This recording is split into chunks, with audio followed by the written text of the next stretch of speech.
ராஜினிபூர்னு பேர் கொண்ட ஒரு கிராமம் இருந்தது. அந்த இடத்துல ரெண்டு நண்பர்கள் விஷால் அப்புறம் ஆயுஷ்மான் இருந்தாங்க. ஆயுஷ்மானுக்கு உணவுனா ரொம்ப பிடிக்கும். ஆனா அவனுடைய அப்பா அம்மா ரொம்ப ஏழைங்க. விஷால் அந்த கிராமத்திலேயே பெரிய பணக்காரனோட பையன். ஒரு நாள் ஆயுஷ்மான் விஷாலை பார்க்கறதுக்காக வந்தான். ஏய் விஷால், என்னப்பா நீ இப்பெல்லாம் நீ வெளியே வர்றதே கிடையாது? டேய், எனக்கு நிறைய வேலை இருக்கு. ஸ்கூலுக்கும் போயிட்டு இருக்கேன். அப்புறம் அப்பா என்ன அவரோட வேலைக்கும் கூட்டிகிட்டு போயிடுறாரு.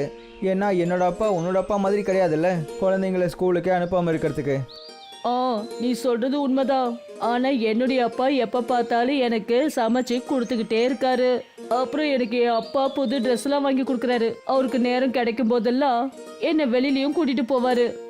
அப்புறம் சில சமயம் என்ன உட்கார வச்சு வாழ்க்கைய பத்தி சொல்லி கொடுப்பாரு. சரி விடுறா, போகட்டும். ஏதாவது சாப்பிட்றியா? ஏன்னா நான் உன் அப்பா செஞ்சு கொடுக்குற சாப்பாடை விட ரொம்ப நல்லா சமைப்பேன்டா. இதெல்லாம் முடியாதுதான். இருந்தாலும் எனக்கு வடா பாவ் வாங்கி கொடுக்கறதுக்கு கூட்டிட்டு போ. நான் பெரியவனானதுக்கப்புறம் இந்த கிராமத்திலேயே ரொம்ப பெரிய தாபா ஓப்பன் பண்ணுவேன். அப்புறம் கேளு, நான் உன்னை அதில் வேலைக்கும் வைப்பேன். அதனால இப்போவே நிறைய வேலை செய்யறதுக்கு கற்றுக்கோ. விஷால் ஆயுஷ்மானை கூட்டிக்கிட்டு வடாபாவ் சாப்பிட்றதுக்கு போனான். 20 வருஷத்துக்கு அப்புறம் விஷால் கிராமத்துல ஒரு பெரிய டாபா ஓபன் பண்ணான். அப்புறம் ஆயுஷ்மான் தன்னுடைய அப்பா கூட அவரோட வயல்ல வேலை செய்ய ஆரம்பிச்சான். ஒரு நாள் விஷால் ஆயுஷ்மான தன்னுடைய டாபாவுக்கு வர சொல்லி கூப்பிட்டான். விஷால் தன்னுடைய டாபால யாரோ ஒரு பெரிய மனுஷன் கிட்ட பேசிக்கிட்டு இருந்தான். அப்பதான் டாபாக்குள்ள ஆயுஷ்மான் வந்துட்டான். விஷால், வெளியே போ. ஆனால் வெளியே போ, அப்புறமா வா. ஆயுஷ்மான் டாபாவை விட்டு வெளியே வந்துட்டான். கொஞ்ச நேரத்துக்கு அப்புறம் அந்த மனுஷன் டாபாவை விட்டு வெளியே போனாரு. அப்புறம் விஷால் ஆயுஷ்மான் டாபாக்குள்ள வர வச்சான். வா வா ஆயுஷ்மான், இங்கே பாருடா. நான் பெரிய ஆளுங்க கிட்ட பேசிகிட்டு இருக்கும்போது நீ எதுக்காகடா உள்ளே வர? ஏன்னா நீ என்னோட ஃப்ரெண்டுன்னு நான் நினச்சேன்டா. ஆனால் நீ என்னோட நட்புக்கு மரியாதையே கொடுக்கல. அப்புறம் என்னை அவமானப்படுத்திட்டேன். சரி இங்கே பாரு ஆயுஷ்மான், சின்ன வயசில் நான் உன் மேலே பாவப்பட்டு நான் உனக்கு நிறைய வாங்கி கொடுத்துருக்கேன். அதே மாதிரி இப்போவும் நான் உன் மேலே கருணை காட்டுறேன். உன் அப்பாவோட விவசாயத்தை விட்டுரு. அப்புறம் வேலை செய்கிறதுக்கு இந்த இடத்துக்கு வந்துரு. இல்லை, நான் இருக்கிற இடத்துல சந்தோஷமாக இருக்கேன். எனக்கு அதுவே போதும். சந்தோஷமா?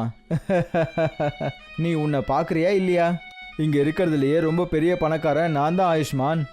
உன் மேலே பாவம்னு பார்க்குறேன். வந்துரு. என்ன பாவம் கருணைன்னு சொல்லிட்டு இருக்க? நான் உன்னை என்னோட ஃப்ரெண்டுன்னு நினச்சிட்டு இருந்தேன். உன்னோட கருணையை நான் இத்தனை நாளாக நட்புன்னு தான் நினச்சிட்டு இருந்தேன். நீ ஒன்றும் என் ஃப்ரெண்டு இல்லை, பிச்சைக்கார பையன். உன்னை மாதிரி ஆளுங்களை என் பக்கத்தில் விட்டுருக்கவே கூடாது. வெளியே போ, உடனே இங்கேருந்து வெளியே போ. ஆயுஷ்மான் டாபாவை விட்டு வெளியே வந்தான். அப்புறம் தன்னுடைய அப்பாவை பார்க்க அவங்களோட வயலுக்கு போனான். அவன் அவங்களோட வயலுக்கு போன உடனே அவங்க அப்பாவோட தலைக்கு மேலே மேகங்கள் சூழ்ந்திருந்ததை பார்த்தான். அப்பா, இந்த மேகங்கள் இது எப்படி வந்துச்சு? என்ன மன்னிச்சிடுப்பா, உனக்கு என்னெல்லாம் கிடைக்கணுமோ அதெல்லாம் என்னால் கொடுக்க முடியாமல் போயிடுச்சு. இந்த மேகம் நம்ம முன்னோர்களோட சொத்து. இது தலைமுறை தலைமுறையாக நம்மக்கிட்ட தான் இருக்கு. இப்போ இந்த சக்தியை உனக்கு கொடுக்கறதுக்கான நேரமும் வந்துடுச்சு. ஆனால் அதுக்காக நான் இங்கேருந்து போய் ஆகணும். அப்பா, எனக்கு எதுவுமே புரியலையே. இங்கே பாருப்பா, நம்ம குடும்பம் சக்தி வாய்ந்தது. நம்மக்கிட்ட மேகங்களை நமக்கு வசமாக்கிக்கிற சக்தி இருக்கு. ஆனால் இந்த அற்புத சக்தியை அப்பா மகனுக்கு கொடுத்த உடனே அவர் மறைஞ்சு போயிடுவார். இல்லைப்பா, நீங்கள் எங்கேயும் போகிறத நான் விரும்பலை. நான் இப்போவே சந்தோஷமாக தான் இருக்கேன். எனக்கு இந்த சக்தி எல்லாம் வேண்டாம். நீ தைரியமாக இருப்பா. அப்புறம் ஞாபகம் வச்சுக்கோ, ஒருவேளை யாராவது உன்னை அவமானப்படுத்தினா அவங்க மேலே கோவப்பட்டு அவங்கள பழி வாங்கிறதுக்கு முயற்சியெல்லாம் பண்ணாத. ஏன்னா அவங்க அவமானப்படுத்துறதுனால உன்னோட மதிப்பு குறையாதுப்பா. அவங்களுக்கு இந்த காலமே பதில் சொல்லும். இப்படி சொல்லிட்டு ஆயுஷ்மானோட அப்பா அங்கேருந்து மறைஞ்சிட்டாரு. திடீர்னு ஆயுஷ்மானோட கழுத்தில் ஒரு தங்க செயின் வந்தது. அதில் சூரியன் இருந்தது. அப்பா, இல்லை அப்பா. ஆயுஷ்மானுக்கு பக்கத்துல மேகங்கள்லாம் சூழ்ந்து வந்தது. அவன் ஒரு மேகத்து மேல நின்னான். அது அவனோட கால்கள் கிட்ட தான் இருந்தது. அப்புறம் அந்த மேகம் அவனை வானத்துக்கு கூட்டிட்டு போச்சு. அவனுக்கு ரொம்ப தூரம் வரைக்கும் வெறும் மேகங்களா தெரிஞ்சது. என்னோட அப்பா எனக்கு கொடுத்த சக்தியை நான் மொத்தமாக பயன்படுத்துவேன். அப்புறம் இந்த மேகங்களில் ஒரு டாபா ஓப்பன் பண்ணுவேன். மறுநாள் மேகங்களை பயன்படுத்தி ஆயுஷ்மான் ஒரு புது டாபாவை திறந்தான். அப்புறம் தரையில மேகங்களை சேகரிச்சான்.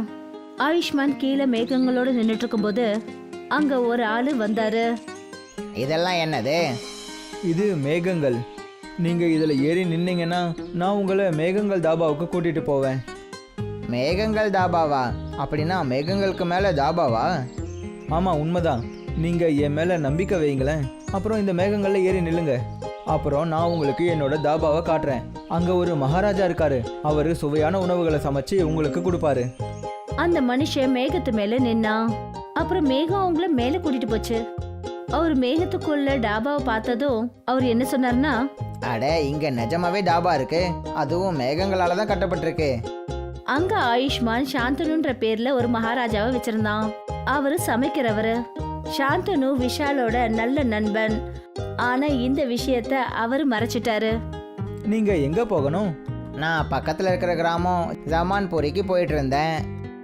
சரி, உங்களை இந்த மேகங்களே நீங்கள் போக வேண்டிய இடத்துக்கு கூட்டிகிட்டு போவோம். அப்படியா? அப்படின்னா நான் இங்கேயே உட்காந்து சாப்பாடு சாப்பிட்டுட்டு போயிடுறேனே. நான் நிம்மதியாக என் வேலைக்கும் வீட்டுக்கும் இதிலே போயிட்டு வருவேன். அந்த மனிதர் மேகத்து மேல உட்கார்ந்தாரு. அப்புறம் மேகம் அவரை ஜமான்பூரிக்கு கொண்டு போய் சேர்த்துது. மெல்ல மெல்ல கிராமத்து ஜனங்க மேகங்களை தரையில பார்க்க ஆரம்பிச்சாங்க. அப்புறம் நிறைய பேர் ஆயுஷ்மானோட டாபாவுக்கு போக ஆரம்பிச்சாங்க. அப்புறம் அவங்க எந்த இடத்துக்கு போகணுமோ மேகங்கள் அவங்கள சாதாரணமா கொண்டு போய் விட்டுடும். ஒரு நாள் மேகத்துக்கு விஷால் வந்தான். அப்புறம் ஆயுஷ்மானை பார்த்து என்ன சொன்னான்னா, நீ நிஜமாவே அற்புதமான வேலை செய்கிற ஆயுஷ்மான். மேகத்தில் ஒருத்தர் டாபாவை ஓப்பன் பண்ண முடியும்னு நான் யோசிச்சு கூட பார்த்தது கிடையாது. நீ நிஜமாக அற்புதம் பண்ணிட்ட. நான் இல்லை விஷால், என்னோட அப்பா தான். இந்த சக்தியை எனக்கு என்னோட அப்பா தான் கொடுத்தாரு. வா, ஏதாவது சாப்பிடு. உனக்கு என்ன வேணாலும் சாப்பிடலாம். இதை நீ உன்னோட டாபான்னு நினச்சிக்கோ. ஆயுஷ்மான் உணவுப் பொருட்களை வாங்கறதுக்கு தரைக்கு இறங்கினான்.